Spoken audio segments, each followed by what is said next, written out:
Shabbat Shalom. E já também anexando, adicionando Shana Tová, o ano que se aproxima. E ao se aproximar o nosso ano novo, expressamos o desejo, enviamos cartões, mensagens, falamos de que nossos nomes sejam escritos no livro da vida. Pensando nessa frase, livro da vida, já há muitos anos eu tenho um ritual particular. Nossa vida judaica é repleta de rituais, tem aqueles rituais comunitários que juntos compartilhamos, mas cada um eventualmente cria seu próprio ritual. E um dos meus rituais dentro da fresta que o tempo permite, é visitar livrarias, Casa dos Livros. Visitar livrarias e também ficar olhando os meus livros, a biblioteca que tenho, agora também adicionada pelos livros online. E assim, é uma maneira de pensar, será que tudo que eu aprendi, li, tudo que eu possa aprender dos livros do conhecimento vão me ajudar a inscrever, selar meu nome no livro da vida? É claro que essa pergunta não tem uma resposta, porque a vida é repleta de incógnita, somos capazes de formular mais indagações do que prover respostas. Mas olhando os livros da biblioteca, alguns já no fundo da estante, no escondidos, remexendo, encontrei um livro que li há muitos e muitos anos, talvez até muitas décadas. Um livro chamado A Linguagem Esquecida, de Erich Fromm. E aí, refolheando, vendo as marcações que eu fiz na época da leitura, inferindo os ensinamentos que adquiri, que não necessariamente são aquilo que o autor quis ensinar. Bom, primeira pergunta que eu me fiz é, peraí, às vésperas de Rosh Hashanah, não deveria estar revisando mais o Mahzor, nosso livro de oração? Estou fazendo isso. Mas lembrando também de um ensinamento judaico, que tanto quanto a gente deve revisar o livro de oração, a gente deve revisar a nossa própria alma, a nossa própria espiritualidade. E também essa espiritualidade, ela não isenta dos livros do dia a dia, os livros não sagrados, por assim dizer, os livros não religiosos.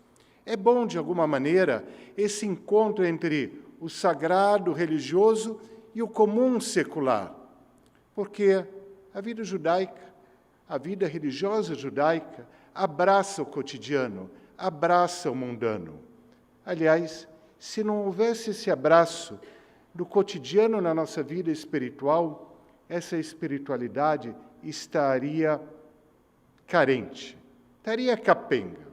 Em complemento, o dia a dia, o que vivenciamos cotidianamente, também se abre para a espiritualidade, para que a gente não faça desse cotidiano uma marcha mecânica, sem colocar um significado sobre as intenções profundas que temos em nossa jornada da vida. Esse livro, Linguagem Esquecida.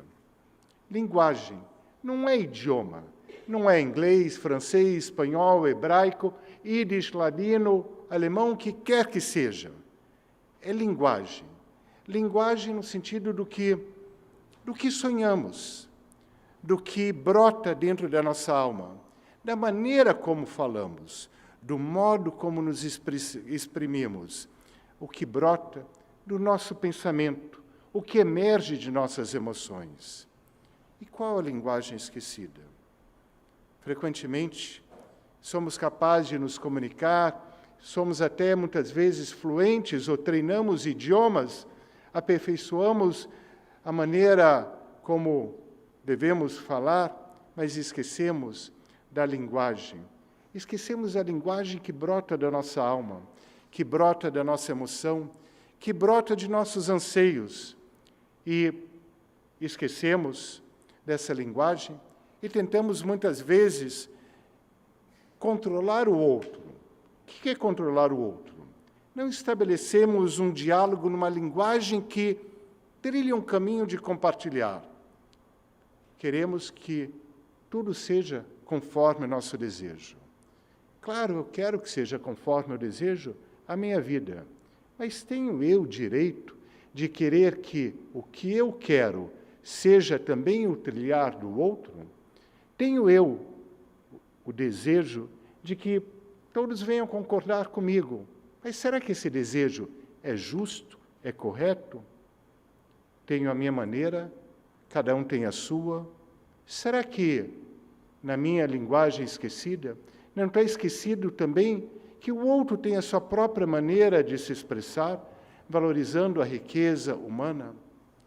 E aí, quando existe a imposição, que a minha maneira de ver seja também a do outro, que a minha capacidade de atuar também seja a capacidade do outro, o que acabamos esquecendo é da interlocução, da troca.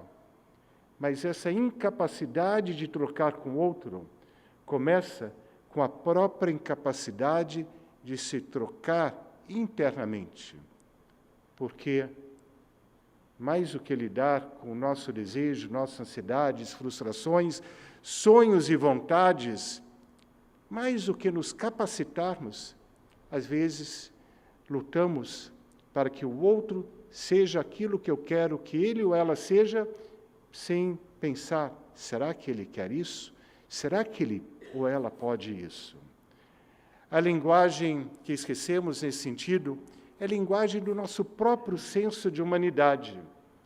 E essa linguagem de humanidade perpassa pela sensibilidade, pela percepção de captar com sensibilidade cada situação com que traz de específico e cada pessoa com que proporciona de singular. A linguagem esquecida é a linguagem da humanidade que deixa de reconhecer os limites e os potenciais. Cada um de nós tem vários limites e, ao mesmo tempo, tem inúmeros potenciais. Mas, felizmente, nem todos eles se sobrepõem, mas, felizmente, todos eles se complementam. Quando enxergo o meu limite e aprecio o potencial do outro, podemos nos complementar. Mas quando imponho o meu limite no outro, ou o meu potencial no outro, a linguagem de humanidade fica incapaz de criar um diálogo genuíno e pleno. A linguagem esquecida é aquela que agradece.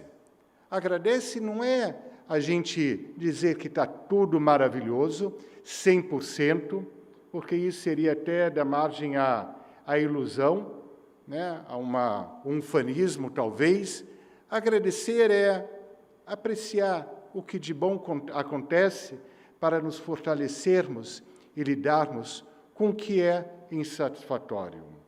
Agradecer é evitar imposições arbitrárias. A linguagem esquecida é aquela que traz a consciência. Consciência com a pausa. Porque no mundo que é constantemente apressado, muitas vezes a gente esquece de pausar, ponderar, para então agir sem atropelo, mas com a capacidade de caminharmos juntos. Linguagem é comunicação. E quando a gente pensa em comunicação, é de cada um de nós para o outro, de um para o outro. No entanto, essa comunicação de um para o outro começa com um diálogo interno. O que eu digo para você é precedido pelo que eu digo para mim. Conscientes ou inconscientes, temos um diálogo interno. O que eu digo para mim e o que eu escuto de mim vai, de algum modo, ser projetado no que eu digo para você. E talvez o que você diz para mim vai ser, de alguma maneira, escutada, entendida, como eu escuto aquilo que eu digo para mim próprio, para eu próprio.